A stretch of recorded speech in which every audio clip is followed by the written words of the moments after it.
அண்மை செய்தியை பார்த்துக் கொண்டிருக்கிறோம். வருகின்ற நாடாளுமன்ற கூட்டத்தொடரில் தமிழ்நாட்டு எம்பிக்களுக்கு மத்திய பாஜக அரசு பதில் சொல்லியே ஆக வேண்டும் என்று முதலமைச்சர் தெரிவித்திருக்கிறார். இது தொடர்பான கூடுதல் விவரங்களோடு இணைகிறார் எமது செய்தியாளர் ராஜகுமரன். வணக்கம் ராஜகுமரன், உங்களிடம் இருக்கும் தகவல்களை சொல்லுங்க. நாடாளுமன்ற குளிர்கால கூட்டத்தொடர் தொடங்க உள்ள நிலையில் திமுக உறுப்பினர்களுடைய செயல்பாடு மக்களவையிலும் மாநிலங்களவையிலும் எவ்வாறு இருக்க வேண்டும் என்பதற்கான ஆலோசனை கூட்டம் முதலமைச்சர் திமுக தலைவர் மு.க.ஸ்டாலின் தலைமையில் சென்னை அண்ணா அறிவாலயத்தில் இன்று நடைபெற்றது. இதில் பங்கேற்றிருந்த முதலமைச்சர் மக்களவை உறுப்பினர்களுக்கு பல்வேறு அறிவுறுத்தல்களை வழங்கியிருக்கின்றார். குறிப்பாக வரக்கூடிய நாடாளுமன்ற கூட்டத்தொடரிலே தமிழ்நாட்டு எம்பிக்களுக்கு மத்திய பாஜக அரசு பதில் சொல்லியே ஆக வேண்டும் என்று முதலமைச்சர் கூறியிருக்கின்றார்.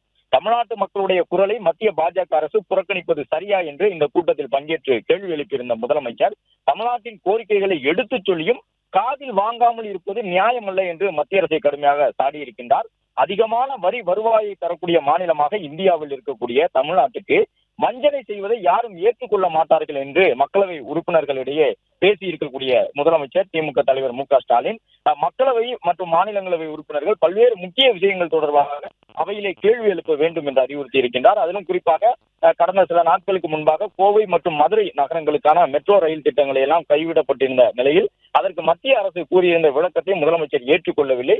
இந்தூர், ஆக்ரா உள்ளிட்ட மக்கள் குறைவான நகரங்களுக்கெல்லாம் மெட்ரோ திட்டத்தை வழங்கிவிட்டு நம்முடைய தமிழகத்தினுடைய மெட்ரோ திட்டங்களுக்கு மட்டும் ஒப்புதல் வழங்காமல் இருப்பது சரியல்ல என்று முதலமைச்சர் தரப்பிலே விளக்கம் அளித்திருந்தார்கள். இந்த நிலையில்தான் தொடர்ந்து மெட்ரோ ரயில் உள்ளிட்டவற்றுக்கு நிதி கொடுக்காமல் மத்திய அரசு புறக்கணிப்பதாக குற்றம் சாட்டி வரக்கூடிய முதலமைச்சர் நாடாளுமன்ற குளிர்கால கூட்டத்தொடரிலே அது குறித்து பல்வேறு கேள்விகள் எழுப்பப்படும், எஸ்ஐஆர் தொடர்பாகவும் கேள்விகள் எழுப்பப்படும் என்பதை எடுத்துக் கூறக்கூடிய விதமாக இந்த கருத்துக்களை சொல்லியிருக்கின்றார். கூட்டத்தொடர் நடைபெறும் பொழுது நாடாளுமன்றத்தில் திமுக உறுப்பினர்களுடைய கேள்விகளுக்கு மத்திய பாஜக அரசினுடைய உறுப்பினர்கள் பதில் சொல்லியே ஆக வேண்டும், மத்திய அரசு விளக்கம் அளித்தே ஆக வேண்டும் என்று முதலமைச்சர் கூறியுள்ளார்.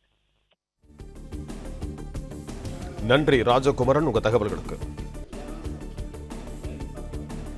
பிளே ஸ்டோர் மற்றும் ஆப் ஸ்டோரில் இருந்து பாலிமர் செயலியை QR கோடு மூலம் பதிவிறக்கம் செய்யுங்கள். செய்திகளை உடனுக்குடன் பெறுங்கள்.